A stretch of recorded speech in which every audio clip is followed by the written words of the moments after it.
जय हिंद दोस्तों, जो हमें इक्वल मिलिट्री सर्विस पे को लेकर के निराशा हुई है, आखिर कोर्ट में हुआ क्या? कौन कौन सी चीजें हमारे जो रखी गई हमारे एडवोकेट्स द्वारा, और हम जज साहब को कन्विंस क्यों नहीं कर पाए, और इस मामले को अब आगे क्या होगा?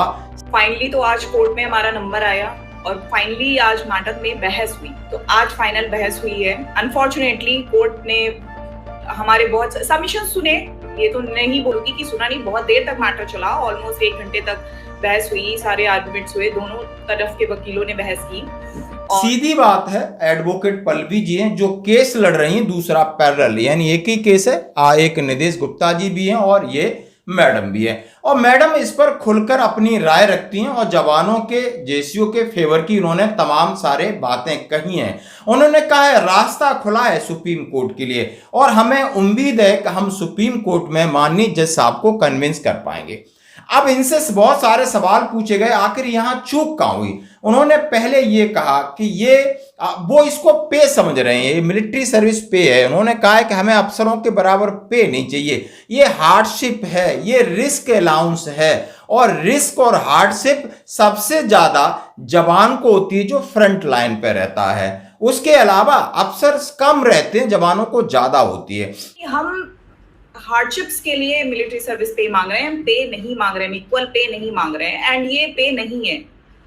आज भी हमने कोर्ट को यही समझाया कि हम ऑफिसर्स के बराबर पे नहीं मांग रहे हैं। हम ये भी नहीं कह रहे आप हमारी पे इक्वल कर दो, एमएसपी इक्वल, सॉरी नॉट पे, एमएसपी इक्वल कर दो। हम ये कह रहे हैं कि आप सबके लिए एमएसपी इक्वल कर दो, बिकॉज हार्डशिप सबके लिए सेम है। दूसरी बात, उन्होंने तमाम ऐसे पहलू रखे जो कि नॉन कॉम्बिटेंट के थे, मिलिट्री नर्सिंग अफसर के थे। दूसरी बात उन्होंने कहा कि कमजोरी कहां रही, तो कमजोरी उन्होंने कहा कि पंजाब हरियाणा कोर्ट में यह केस एक बार किसी ने डाला था, वहां पर यह केस खारिज होने के बाद कहीं इसका दोबारा अपील नहीं की गई, तो सरकारी वकील ने उसी का हवाला लेकर के सीधा, यानी वो हाई कोर्ट और ये भी हाई कोर्ट है, और इस चीज को उनका स्ट्रॉन्ग पॉइंट रहा, यानी सरकारी वकील यानी एमओडी जीत गई और जेसीओ जवान हार गए। और जो भी हमारे ग्राउंड्स थे हमने सारे बहस की, बट एक्चुअली हुआ क्या है कि Punjab and Haryana high court से एक मैटर डिसमिस हुआ है सेम एमएसपी पे। तो रेस्पोंडेंट्स ने उस ऑर्डर पे, जो वहां की जजमेंट है पंजाब एंड हरियाणा की, उस पे ज्यादा बेस बनाया उसको कि Punjab and Haryana high court ने ये मैटर सेम डिसमिस कर दिया है, तो अब इस कोर्ट के लिए बहुत ज्यादा स्कोप नहीं है। और कोर्ट ने पूछा भी उनसे और हमसे भी पूछा कि इस जो पंजाब एंड हरियाणा का हाई कोर्ट का जो जजमेंट है उसके अगेंस्ट में आप लोग अपील में गए हैं? तो एक्चुअली उसमें हम कहीं पे पार्टी नहीं है, और वो किसी जिसने भी फाइल किया है, मेरे को अभी पार्टी का नाम याद नहीं है, मेरी फाइल में लगा हुआ है उसका ऑर्डर। जज साहब ने ये कहा कि मामला मेरे संज्ञान में है, यानी पहली बार पहले जज साहब और पहली बार ही डिसीजन दे दिया। उन्होंने क्या, जितना मैं समझ पा रहा हूं, इसको क्या करना है कि दोबारा एमओडी में ले जाओ, यानी दोबारा रक्षा मंत्रालय के सामने रखो, यानी कहीं ना कहीं दबाव की बात समझ में आ रही है, कहीं ना कहीं प्रेशर की बात समझ में आ रही है, कहीं ना कहीं प्री प्लान्ड की बात समझ में आ रही है। नहीं जज साहब ऐसा क्यों कहते कि नहीं, इसको आप दोबारा एमओडी में ले जाइए, जबकि ये मामला हमारी सबकी जानकारी है कि ये एमओडी में गया था, और सिर्फ एमओडी में इसलिए गया था, और एमओडी को कन्विंस कर गए थे जनरल रावत साहब। सिर्फ इतनी सी मांग थी कि जेसीओ को आप 10,000 प्लस आप एमएसपी दे दो। 610 करोड़ का जो खर्चा है वो भी बाद में गोलमोल कर करके ये चला, और ये फिर खत्म हो गया। इसी तरह यानी आप 2016, कोई कह रहा है 18 से अभी तक हाई कोर्ट के अंदर कम से कम तारीख तो नहीं मिली, कम से कम लॉलीपॉप तो नहीं मिली। अगले ने जो कहा कह दिया, हमने जो समझा समझ लिया।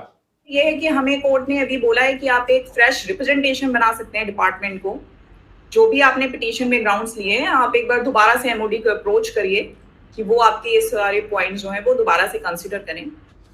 अब आगे क्या, यानी आगे क्या कोई उम्मीद बची है?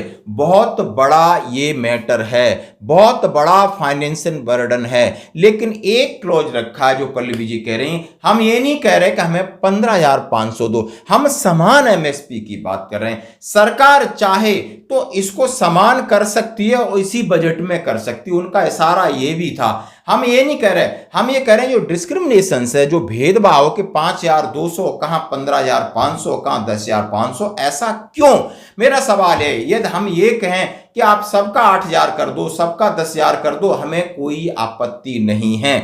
और यही मामला है और यही एक शायद पॉइंट है कि आप जाकर के माननीय सुप्रीम कोर्ट में इसको कन्विंस करा पाए जज साहब को। जैसा कि अधिवक्ता महोदया ने कहा कि नहीं, दरवाजे खुले हैं और हमारे पास ग्राउंड सॉलिड है और हम केस को आगे ले जाएंगे, जेसीओ जवानों की लड़ाई हम लड़ेंगे, भले कुछ भी हो, लेकिन हमें उम्मीद रखनी, उन्होंने कहा है उम्मीद नहीं छोड़नी चाहिए, क्योंकि ये निरंतरता की बात है। और इसी बात को लेकर हम लोगों को बड़ा दुख होता है कि वन रैंक वन पेंशन की विसंगति के बारे में हम कहें तो कोई सुनता नहीं है।